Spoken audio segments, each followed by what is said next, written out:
Welcome to The Explainer. So today we're tackling a huge question. As artificial intelligence gets more and more complex, what is it really showing us about ourselves?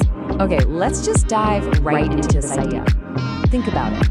Our ancestors would look up at the stars or at a thunderstorm with this mix of total awe and, a little bit of fear.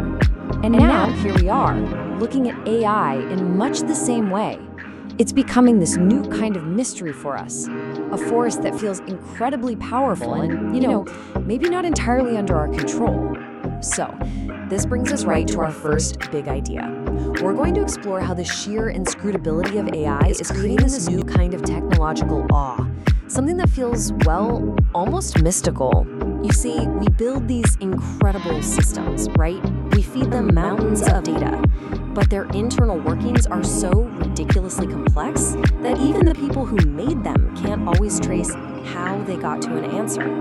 Their outputs can be genuinely surprising, showing off these unexpected behaviors that researchers call emergent. And what's happening is this really fascinating phenomenon that some are calling technology mysticism. We're starting to treat what AI can do with a kind of reverence, this almost supernatural respect. For one simple reason, we don't fully get how it does what it does. And what's wild is how closely this mirrors some very old ideas. Think about it for a second. An entity that holds more knowledge than any single person could ever hope to, that makes decisions we can't fully comprehend, and that talks to us with an intelligence that feels frankly a little eerie. These are the exact kinds of qualities that many religions have used for centuries to describe a higher power. Okay, but here's the twist. This mysterious force, it isn't some alien intelligence from another dimension. As we're about to see, it's actually a mirror that we built, and it's reflecting us, flaws and all. And this is the absolute key, right? This mirror doesn't just show us our good side, our logic, our creativity, our genius. No, it holds up a reflection of everything, our hidden biases, our deep-seated flaws, and some of the darkest patterns from our own history. This right here just perfectly illustrates the problem. AI learns from this vast, messy, and let's be honest, often deeply problematic library of human culture we call the internet. It's inheriting our homework, you could say, complete with every single ethical mistake and societal bias we've ever made. And we see this amplification playing out right now in the real world.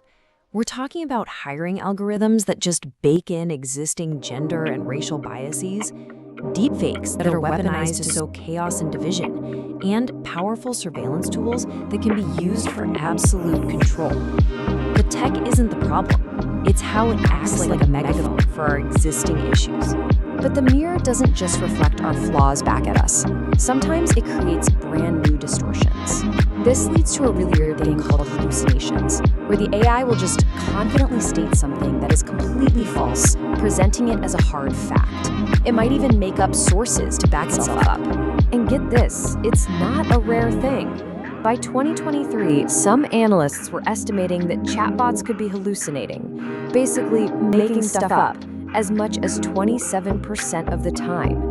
That is a massive problem for their reliability and for our ability to trust them. The real risk here isn't just a tool that gets things wrong. The real danger is that we might become so dependent on these flawed systems that we stop questioning them altogether.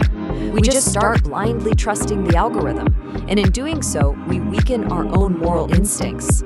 It's a phenomenon that's being called moral abdication. Okay, so if AI is this kind of warped funhouse mirror of humanity, what is it that it's not reflecting? What are the essential human qualities that it just fails to capture? What really makes us different? And this throws us headfirst into one of the oldest, most fundamental questions we've ever asked ourselves. What is the unique nature of human consciousness? A huge part of the answer seems to lie in this idea of consciousness. And we're not just talking about being smart or being able to process information. We're talking about true self-awareness, the awareness of being aware. It's knowing that you are the one having the thoughts and feelings. And you can see this so clearly when you compare motivation to volition. See, motivation requires consciousness. It's the drive to set your own goals because you want something. Volition, on the other hand, is just the mechanical process of carrying out a goal someone else gives you. Current AI, it's an absolute master of volition, but it has zero motivation. Its goals are always given to it by us. Here's another great way to think about it, from the philosopher Ian McGilchrist. He suggests that AI is amazing at copying the brain's left hemisphere, the part that's all about logic, rules, data, and breaking things down. But it completely lacks the right hemisphere's wisdom, the ability to grasp context, meaning, nuance, and the big picture. And look at what this does to creativity. It used to be a direct line between a creator and their work, but now AI wedges itself in the middle, acting as this impersonal, inscrutable laborer. It turns the human from a hands-on artist into more of a director, a visionary giving prompts. So you have to ask, right? If we start outsourcing the doing part of creativity, the struggle, the practice, the happy accidents, do we risk letting that uniquely human muscle just wither away?